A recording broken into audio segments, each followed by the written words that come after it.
Alright guys, welcome back to Frugal Homestead. So today I wanted to show you guys the kiln expansion we're doing and how we're trying to fit more firewood in. I also want to talk to you about our new moisture meter, the Tessman, and I want to mention that this video is sponsored by Connecten Internet, but more on that later. So let's go check out the kiln.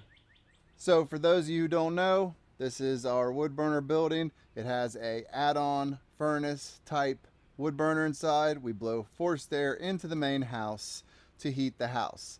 Now, some changes have been made to turn this into a kiln. Let me show you.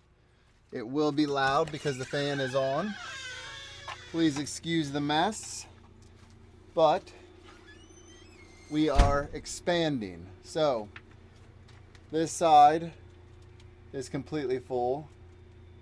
That is poplar that we're doing for kindling. This is all mixed hardwood, a little bit of walnut, a little bit of red maple, some hackberry and some other things.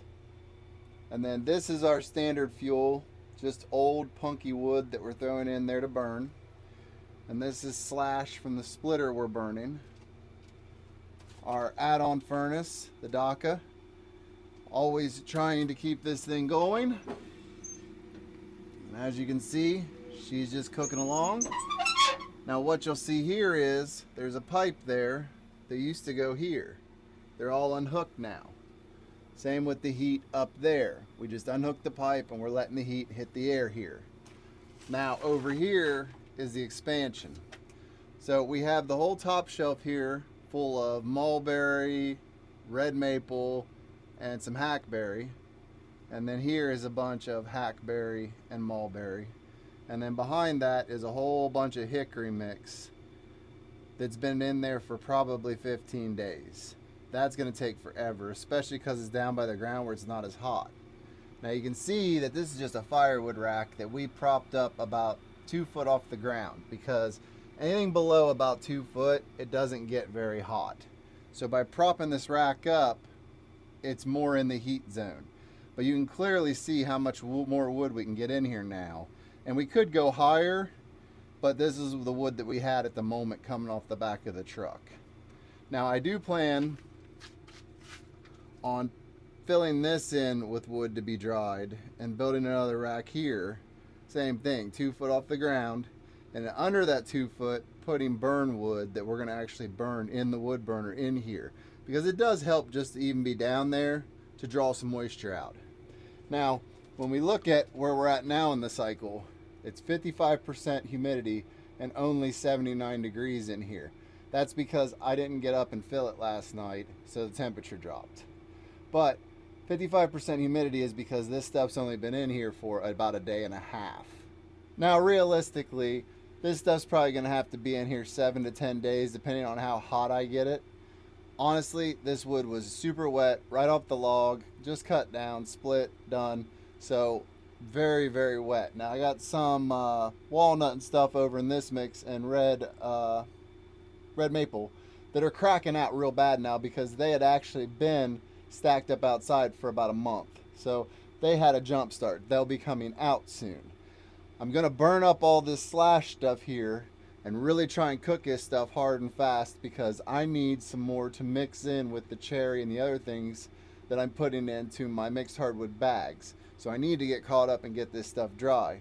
But that said, I've been using a new tool that I really appreciate, and that's that Tessman moisture meter. Now, you guys will go nuts on the price of this thing. I'm not going to tell you in the video, but go down in the description and the first pinned comment, and I will put a link to this thing so you can see the price. It's going to blow your mind.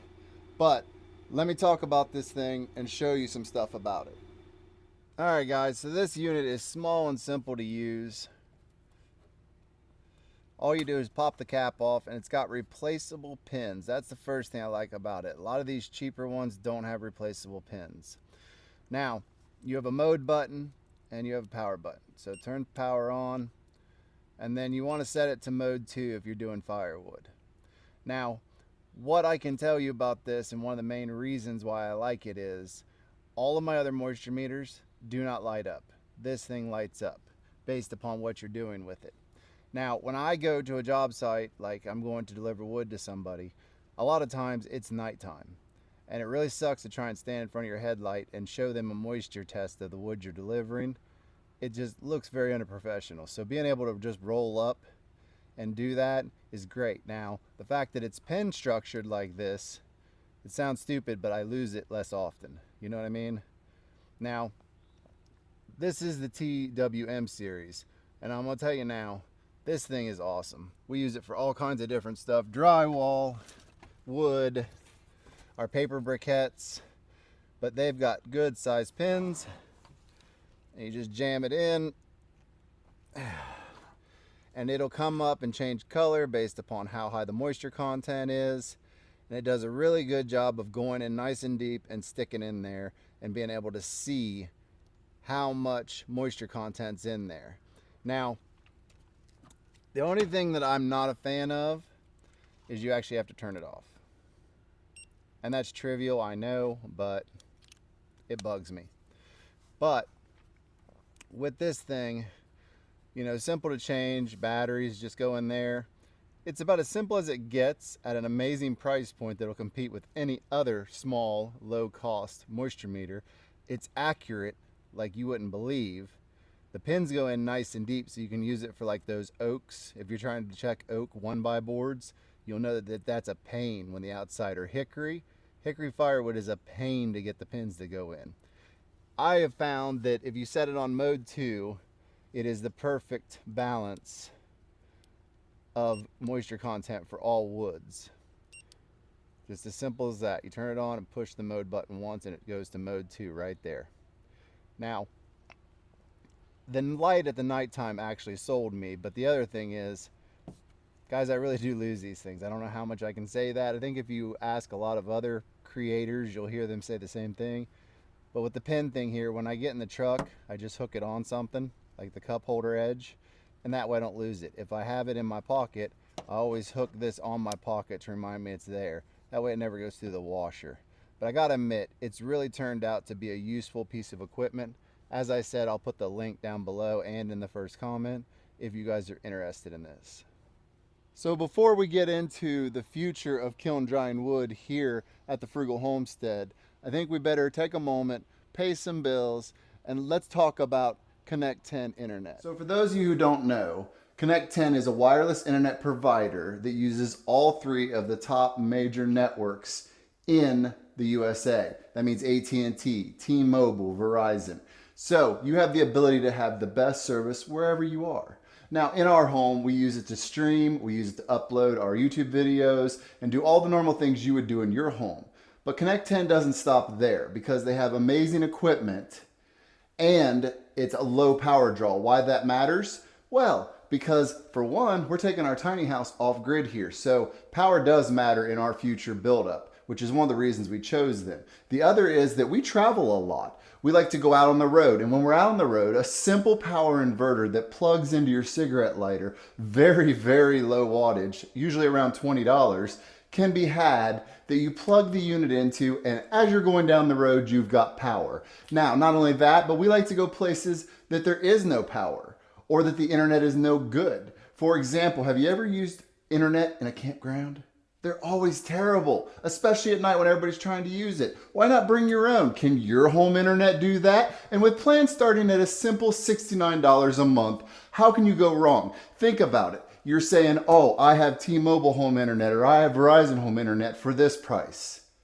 But what happens when there's too many people on that network? Are they going to let you change from T-Mobile to Verizon, from Verizon to AT&T? No, that's where Connecten comes in line. If you are van life, if you are traveling, if you're a person that wants to have internet no matter where you go, Connecten is for you. And with that said, I will put all the information in the description box below so you can go check it out for yourself. Now back to the video. All right, guys, so when we're talking about this kiln, we all know it's super inefficient, but it's been getting the job done and keeping the wheels turning because honestly, we're selling wood as fast as I can get it out of this kiln. I get phone calls almost every other day. Bundles are selling at the stand, loose wood. People are coming to buy our bags now that we're producing bags. I just have a hard time keeping up. This is a tourist area. I won't sell wood unless it's done. And I even have to devote a lot of time, as you can see here, to going and getting junk fuel out of the woods to burn in the kiln in order to not be using good wood to burn in order to dry it. Now, all this has its own inefficiencies and they pile up. We do realize that we need to just build a kiln, a fully, heavily insulated, well done kiln. But as you guys know, if you watch our channel, we are super busy finishing the tiny house, also working on Airbnbs so we can produce more income, trying to keep the firewood done, hit our 50 quarter year goal, and so many other things that just happen in life every day. Trucks with frames breaking, trying to keep the wheels rolling. You know how it goes. So we are plotting and planning to build a kiln that can service all our needs. But you got to remember, we do not have a tractor. So we have to build our kiln in a way that works for that. It's kind of an odd situation. We are looking into the tractor thing, but the money's got to justify the means. You can't have a firewood business that makes X amount and then spend double, or I don't know, depending on how big you want to go, 3 to 4 times what you make in a year on a tractor. It doesn't make sense. You know, I'm not running this under a business where I'm trying to make it have losses, whereas, you know, the tax efficiency purposes. So it really takes some thinking on how to get this done. It takes time, and good planning will always end up serving you better in the future. So that's exactly what we're doing. So I hope you guys appreciate the video. I just wanted to kind of touch base. I know some of you watched for firewood and the kiln drying stuff, trying to find a way to make it work for you guys. This is not perfect, but this is what we're doing to keep the money rolling in. All right, we're definitely making plenty more than it's costing us to run all this. But with that said, you know, it may work for you, it may not. But if you don't have people showing you what they're doing, you can't learn, which is why we are sharing. And with that said, and I don't know why you wouldn't have by now, guys, really? Go down, hit subscribe, hit the notification bell so you see all of our upcoming videos.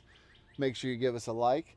Let us know down in the comments what you think. Have you ever burnt kiln dry wood? Are you trying to look for a solution to be able to kiln dry wood on your own? Or if you're kiln drying, let us know. Send me some links. I want to be able to go check out what you're doing. And with that said, I'll see you guys in the next one.